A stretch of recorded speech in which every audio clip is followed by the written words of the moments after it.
Nalinti ka na, Bea Alonso umurong na sa kasal nila ni Dominic Roque matapos mahuli na may kasiping na ibang babae.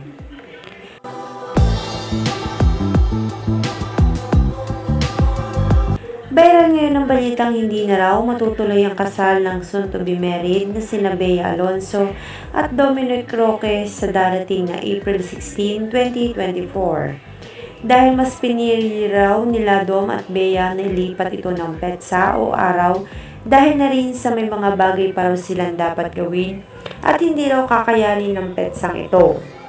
Ngunit paglilinaw nila ay hindi naman nalalayo sa araw o buwan din ng April magaganap ang kanilang kasal.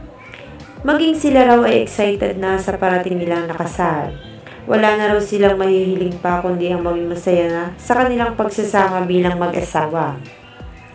Hindi naman nakaligtas sa mga katanungan si Dominic Roque tungkol sa alitan nila Daniel Padilla at kung totoo nga ba na hindi na raw ito imbitado at si Catherine lang ang imbitado sa kanilang magaganap na kasal.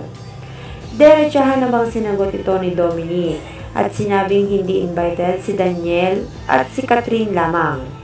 Matagal na rin daw na panahon na hindi sila nag-iinitan at nakikita ni Daniel. Bagamat na balitang hindi matutuloy ang kasal nila Bea at Dom sa nakatakdang araw, ay kasado na naman daw ang lahat kung kailan ito magaganap. Kumpleto na rin daw ang kanilang mga sponsor at abay at ang mga taong mahalaga sa kanila na inimbitahan nila para sa araw ng kanilang espesyal na araw ng kasal.